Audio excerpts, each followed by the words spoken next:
Hey guys, welcome back to another thrill-packed journey into the world of survival horror. This video is going to be a real treat for some of you that played the 1996 original Resident Evil, but never the remake. Simply because this wasn't in the original. This is of all the newer additions, this is the most significant. Today you're going to meet Lisa Trevor. Really, this whole area is entirely new. I mentioned that in the last video. It's all new. They added on to it, and it was a welcome addition. I mean, it really shook things up more than the change of the dog hallway. But I also wanted to use this video to really discuss and clarify a few of the points I made in my Resident Evil 7 video. It's been a few months now, and we now know quite a bit more about the game, and yet still not a lot. And I've also just come to realize that for every diehard Resident Evil fan like myself, there are just as many diehard Resident Evil fans that are just not happy with the direction that Resident Evil 7 is taking.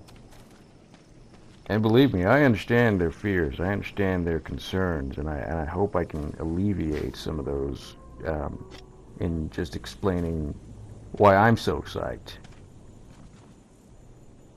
Number one, hopefully those of you who were naysaying the game early on at least know now that there will be combat in the final game.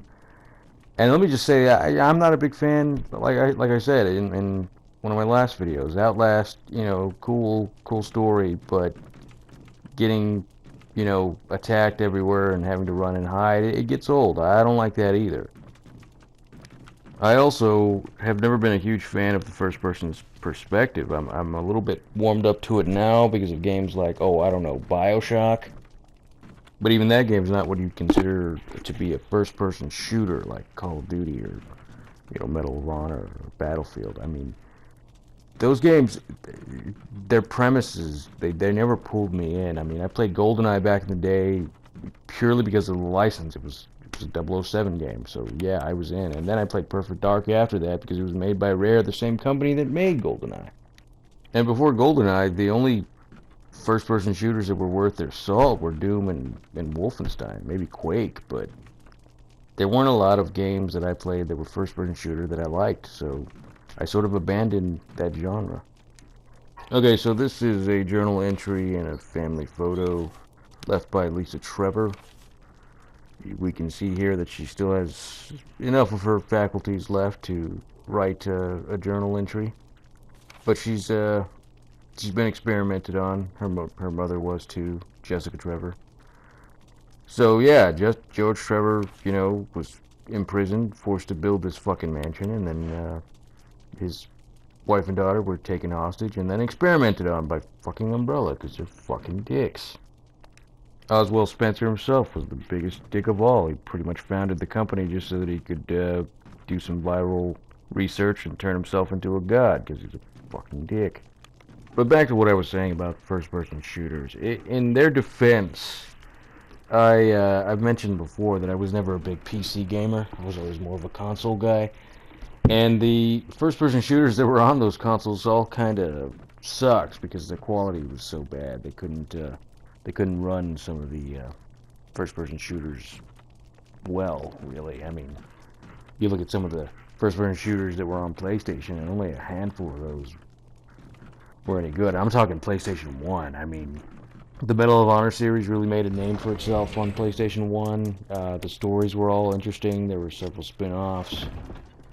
They were good, but they were really the only ones. I mean, Dark Forces, Star Wars Dark Forces was pretty good as well. I just, enough was enough. I realized, hey, that's not the kind of game I like, so fuck them. It wasn't until later that I've really grown to enjoy some of them. But even then, I mean, I don't play Call of Duty really. I'm sure I'd probably like them, but they're not on the top of my list when games come out. They're not the ones that get me hyped. I mean, it takes games like this. It takes other games that seem to have a unique charm and a unique story. I mean, yeah, and right there you're gonna need that crank, obviously. Yeah, the locations have been changed from the original version of this game. The Crank is now kind of famous, to be honest. This series is known for outlandish ways to progress solving puzzles, and the Crank is one of those. They even make a reference to it jokingly in the DLC for Resident Evil 5 Lost in Nightmares, where Chris and Jill are together in another Spencer mansion and have to use a crank, and Chris is like, what the fuck is with this guy and fucking cranks? And, you know, Jill makes a comment. So, I mean, Resident Evil is great because they're not afraid to laugh at themselves sometimes. It's great about that. I mean, that's what gives this series so much charm. I mean, that's just an element of it. Yeah, it's B-movie cheesy at various points, but at the same time, you know, there's something endearing about that. We love the characters, we love the story, and we'll keep coming back, and that's ultimately why I'm willing to give this series a little leeway. And I'd like to elaborate on that point a little bit more in a minute, but right now we're about to get into some shit. And you're about to meet Lisa Trevor. Are you ready? I don't know if you're ready. Doesn't matter. We're doing this.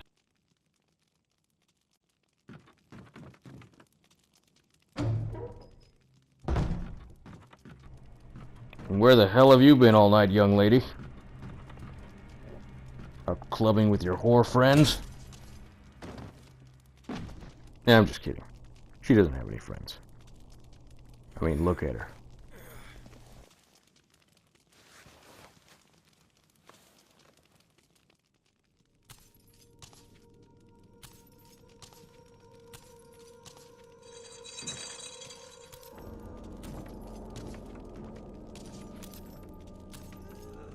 Okay, so the first thing you need to know about Lisa Trevor is that she is impervious to all damage, so do not waste a single bullet on her.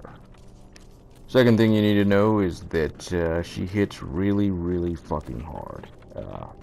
So hard, in fact, that if you're playing as Jill, you are in far more danger, because I think Jill can take maybe 2 hits, and that's it for her. I mean, assuming you don't heal her, Jill can take 2 hits and she's dead. Maybe 3. I don't play as Jill enough, but Jill will die much quicker if she takes too much damage from Lisa. Yeah, I've said in the past that Jill's game is the easier one, and that's mostly true, but in certain instances it really does pay off to be Chris, because he could take, you know, much more damage. I mean, he's just tougher. And of course there's a zombie out here. And they do that, of course, to unnerve you a little bit. You know, Lisa Trevor was after you, and there wasn't a zombie out here before, but now there is, so, you know, FML.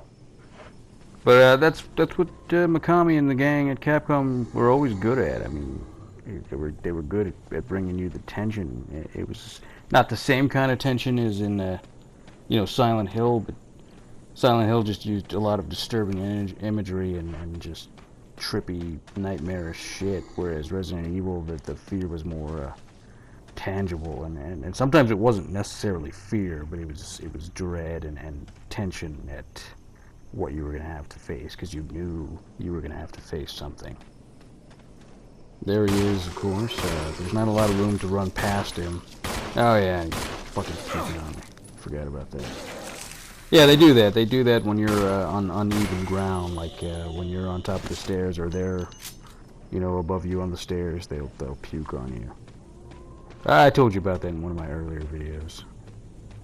But I mentioned before that Resident Evil was originally conceived as a remake for another game called Sweet Home. But I don't think I ever mentioned to you that when Shinji Mikami was given the project to do, he originally envisioned it as a first-person horror game, actually.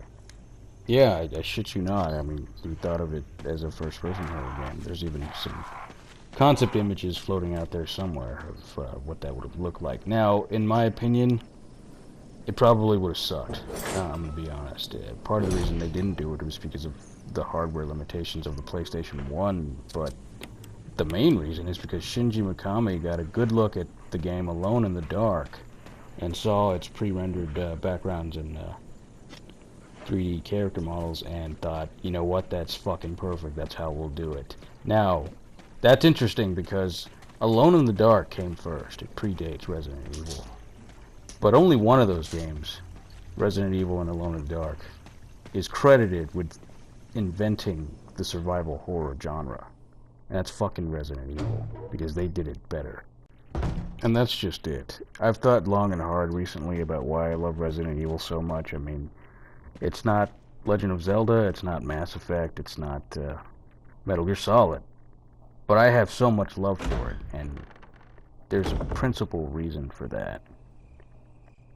From the very beginning, this game has set standards. This is Brad. Oh, and here's Brad, the chopper pilot. Come in. Does anybody hear me? Yeah, I believe in the instruction manual, it mentions that Brad Vickers' nickname is Chicken Heart, but yeah, you and I both know it's probably actually chicken shit. Brad? So, there's Damn. that. Thing's broken. But yeah, like I said, it sets standards, alright? It didn't come before Alone in the Dark. Alone in the Dark came first, but, you know, survival horror became a genre because of Resident Evil. In Resident Evil 4, you know, they changed the point of view over the shoulder. There wasn't even a name for that sort of close-up, behind the shoulder view. I mean, some of us were calling it the second person perspective. I mean, and I kind of wish that term had stuck around because I kind of like it. But what happened after that? We got Gears of War. We got we got Batman, Arkham Asylum. I mean, so many other games. I mean, it revolutionized the third person shooter. Resident Evil 4 did, and you know, the merchant, everything about it, I mean, started getting ripped off. I mean, and then, you know, 5 and 6 came along, and I defend those games a lot. I won't do that here, because I want to point out to you, Resident Evil 7, a lot of you naysayers think that it's just copying trends and trying to be like Outlast and PT and Amnesia and things like that. Here's the thing, though. If I know Resident Evil is going to kick all of those games' asses. I mean, I really hope that it does so well that nobody will ever want to play a game like Outlast or Amnesia where you don't fight back, because they'll just be too fucking boring. Because Resident Evil 7 came along and gave us a fucking game to play. A real one. It probably won't be scarier than PT, because nothing is scarier than PT, but PT wasn't a real game. I mean, it fucking sucks what happened, but we are getting Resident Evil 7, and we're getting it soon. I mean, I'm pretty excited about that. But I will say this, you know, as far as them chasing trends, you know, maybe they are. Resident Evil changed the first time around because it was in trouble. Now, part of that was Shinji Mikami's fault because of the exclusivity deal with Nintendo, and fans of Resident Evil didn't really translate to owners of GameCubes, and so Resident Evil 4 didn't sell as much as it needed to, and that's one of the reasons it was ported to PlayStation 2. Well, and Resident Evil, you know, the remake and Resident Evil 0 didn't sell as much as it needed it to. I mean, it sold worse than Resident Evil 4. I mean, a lot of people did get a GameCube to play Resident Evil 4. I bought one to play, you know, this game, the remake, but not enough people did, and so Capcom kind of went into a panic because, look, they thought, we're going to need to change, or we're going to have to not make these anymore. So the original change, the direction that Resident Evil 4 went in, is because they were afraid the same old formula wasn't working, and look what ended up happening. I mean, Resident Evil 4 is considered by many, including myself, to be one of the greatest games ever made, and it happened because they wanted to adjust.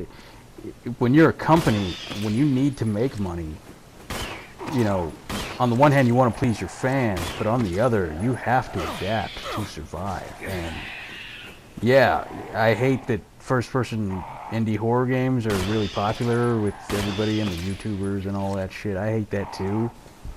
But Resident Evil is going to come out and just surpass them all. I have a good feeling about it. That's what they've always done.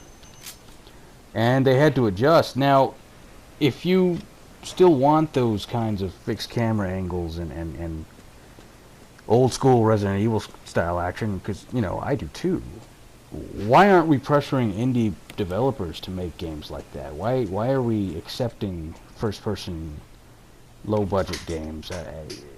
Why isn't there a fucking Kickstarter right now with a game like old Resident Evil on there, you know? I would fund that. Wouldn't you fund that? I mean, we might have to look to indie developers for our 2D side scrollers, to our fixed camera angle pre-rendered background types of games, and once those catch on, hey, they might actually be mainstream again. So it's up to us as consumers to push our favorite game developers in the direction we want them to go, and we do that by buying games with our own, you know, buying games directly full price at the retail store instead of buying them fucking used from fucking GameStop. I mean, that's not paying the developers for their time and effort they put into making the game. That's just, you know, saving a buck. Now, yeah, sure, sometimes money's tight and you gotta do what you gotta do, but don't fucking complain to me that, you know, we're not getting what you paid for, because you didn't really pay for it, did you?